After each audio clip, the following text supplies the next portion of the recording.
So hi everyone, welcome back to another video. और जैसे कि आप सबको पता है आईआरसीसी का सीसी का नया ड्रॉ आ चुका है। तो ये ड्रॉ हम बात कर रहे हैं 13 मई के लिए।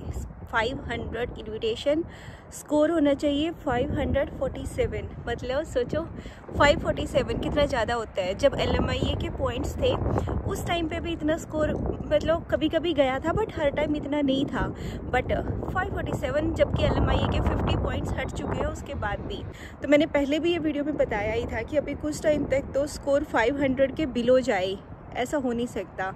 आपको विश्वास नहीं है तो आप मेरी ये वाली वीडियो जाके चेक कर लेना। उसमें आपको मैंने क्लियरली बोला है कि इतनी जल्दी स्कोर नीचे नहीं जाएगा। सिर्फ LMIA पॉइंट्स की वजह से ऐसा नहीं है कि लोगों का स्कोर इतना हाई है। लोगों ने मेहनत भी करी है।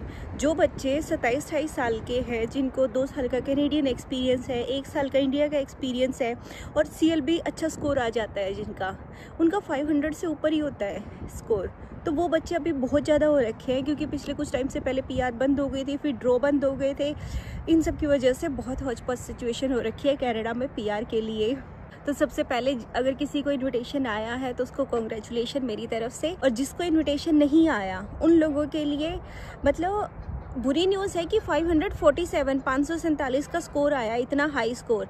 बट अच्छी न्यूज़ ये है कि एटलीस्ट CC ड्रॉ तो स्टार्ट हो गए। I mean, जहाँ फरवरी में ड्रॉ आए थे उसके बाद कोई ड्रॉ आ ही नहीं रहा था, तो एटलीस्ट ये उम्मीद हो गई है लोगों को कि देखो ड्रॉ आएंगे, मतलब अभी PR दोबारा स्टार्ट हो जाएगी। अगर हम बात करें फ्यूचर की कि फ्यूचर क्या होगा CC ड्रॉ का, तो आज के टाइम पर स्कोर है 547। बट क्योंकि 500 इन्विटेशन थे, अगर ये लोग 2000-3000 इन्विटेशन निकालते तो स्कोर डाउन चला जाता। सेम ऐसे ही अब अगर फ्यूचर में, अभी आज की मैं बात करूं तो आज 500 से ऊपर 22,000 मतलब 22,000 लोगों की फाइल्स हैं। तो सोचो उनको क्लियर आउट करने के लिए इनको कम से कम 3-4 हज़ार के ड्रॉ निकालने पड़ेंगे, वो भी कॉन्टीन्यूस 5-6 बार, तब जाके स्कोर 500 से बिलो जाएगा। और 15 दिन में एक बार ड्रॉ आता है, तो 5 या 6 ड्रॉ कितने दिन में निकलेंगे, मतलब 3-4 महीने में। और अभी मई चल रहा है, तो एनी हाउस अगस्त सितंबर वहाँ तक सिचुएशन पहुँचेगी। उसके बाद मतलब अगस्त से लेके अक्टूबर तक जिसको इन्विटेशन आ गए, ठीक है, नवंबर और दिसंबर ईयर एंड जैसे ही आता है ये लोगों के ड्रॉप फिर ऐसे ही स्लो हो जाती है, कई बार बंद हो जाते हैं। अगर कोई ऐसा इंसान है जिसका स्कोर लगभग 485 के आसपास है या 490 में है, 490 से नीचे ही है बल्कि, वो ड्रॉ का वेट कर रहे हैं, तो उनके लिए मैं बोलूँगी ट्राई करो अपना IELTS इन्हांस करके थोड़ा सा और स्कोर कैसे भी करके बढ़ जाएं, क्योंकि 490 तक ड्रॉ जाएगा ईयर एंड के आसपास, मतलब सितंबर अक्टूबर में। उसके बाद ईयर एंड आ जाता है। ईयर एंड में ये लोग फिर ड्रॉ निकालना बंद कर देंगे, तो फिर से ये सारी सेम सिचुएशन आ जाएगी।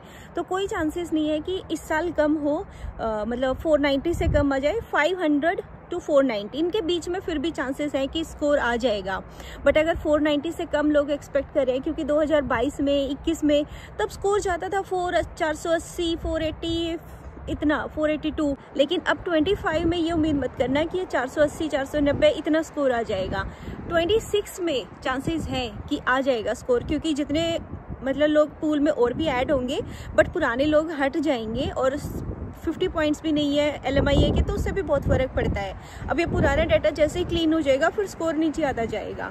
तो कहीं ना कहीं एक उम्मीद है लोगों के लिए कि हाँ, अगर आप कनाडा में हो, ट्राई कर रहे हो, तो आपकी PR ज़रूर होगी। बट थोड़ा सा अभी आज के टाइम पर टाइम ख़राब चल रहा है ना, तो लोग लक तो खैर क्या ही करेंगे, कई बार लक भी काम आता है। बट मैं ये कहती हूँ कि जितना आप ट्राई कर सकते हो अपना CR स्कोर बढ़ाने का, वो ट्राई करो, सिर्फ लक के भरोसे मत बैठना। तो थोड़ा सा मुश्किल हो रखा है आज के टाइम पे यहाँ PR लेना। सेम ऐसे ही जैसे कैटेगरी ड्रॉ आते हैं, हेल्थ केयर ड्रॉ है।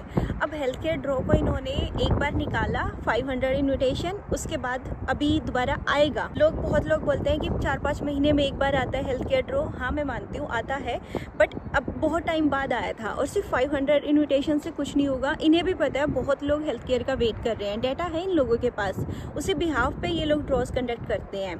तो ये दोबारा स्कोर आएगा, मतलब दोबारा ड्रॉ आएगा हेल्थ केयर का, बहुत जल्दी आएगा। मतलब ये मेरा दिमाग है, कहीं मैं कोई ISCC कंसल्टेंट तो हूँ नहीं, बट मेरा मन कहता है कि जहाँ तक मैंने समझा है कि ड्रॉ दोबारा आएगा। बट ये गारंटी नहीं है कि 450 पे स्कोर आए। किसी ने मुझे पूछा था कि 450 पे हेल्थ केयर कब तक आ जाएगा, देखो उसकी गारंटी गारंटी नहीं है, मे बी ईयर एंड तक आ पाए, क्योंकि बीच में एक बार ड्रॉ आएगा, जुलाई अगस्त तक भी आ सकता है और अभी रिसेंटली भी आ सकता है, क्योंकि इन्होंने टेस्ट करा था हेल्थ केयर में। अब दोबारा हो सकता है ये एक बड़ा सा ड्रॉ निकाले। बहुत लोग वेट कर रहे हैं हेल्थ केयर के लिए। कनाडा के हालात हैं देखो बहुत बुरे हैं, बट पहले से तो बेटर होते जा रहे हैं। जहाँ पर ड्रॉ थे ही नहीं उसके हिसाब से देखो तो अभी ड्रॉ आ तो रहे हैं एटलीस्ट, तो मतलब उम्मीद तो है ना।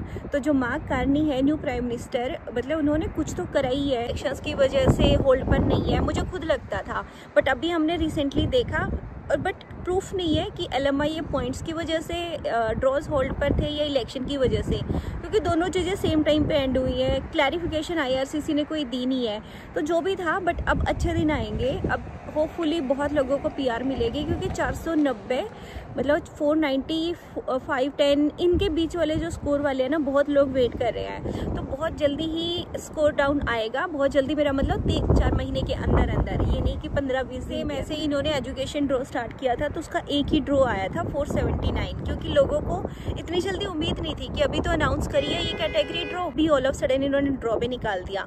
नेक्स्ट टाइम पे अब स्कोर और डाउन जाएगा एजुकेशन में, क्योंकि ज़्यादा लोग है नहीं, अभी लोगों को इतनी अवेयरनेस है नहीं कि प्रोफाइल कैसे क्रिएट करना है, कैसे एजुकेशन कैटेगरी में अप्लाई करना है। तो अगर कोई नया बंदा है जो एजुकेशन कैटेगरी में अप्लाई करना चाहता है और ये वीडियो देख रहा है, तो वो जाके मेरी पहले वाली वीडियो चेकआउट कर लेना, जिसमें मैंने लिखा है कि टीचर्स कैसे अप्लाई करेंगे। तो और वो आप बिना एजेंट के खुद भी अप्लाई कर सकते हो। सबसे बड़ा क्वेश्चन ये आता है कि OINP ड्रॉ वापस आएंगे कि नहीं।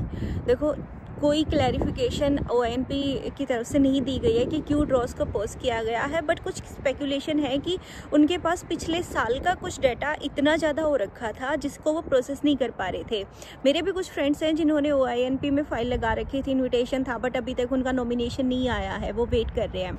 तो सेम ऐसे ही सुनने में आ रहा है कि अगस्त के बाद मे बी OINP के ड्रॉज आ जाएं, या फिर जैसे अभी CEC वापस ट्यूसडे को आ गया है, तो जैसे पहले का ऐसे फ्लो रहता था ना कि ट्यूसडे को CC आता था, तो थर्सडे को कैटेगरी ड्रॉ, फ्राइडे को हमारा OINP ड्रॉ ऐसे आता था। तो मे बी ये दोबारा स्टार्ट कर दे, तो चांसेस तो है ही। देखो बहुत वही है, उम्मीद पे दुनिया कायम है, तो उम्मीद रखो दोबारा ड्रॉज आएंगे, OINP भी आएगा, क्योंकि ओंटारियो बहुत बड़ा प्रोविंस है, वहाँ पर ऐसे ड्रॉज को पोस्ट करके काम नहीं चलेगा। इमिग्रेशन बहुत लोग वेट कर रहे हैं ड्रॉज का। फिर आज की वीडियो में इतना ही, अब मिलते हैं नए ड्रॉ के नए अपडेट के साथ। तब तक के लिए take care and good bye.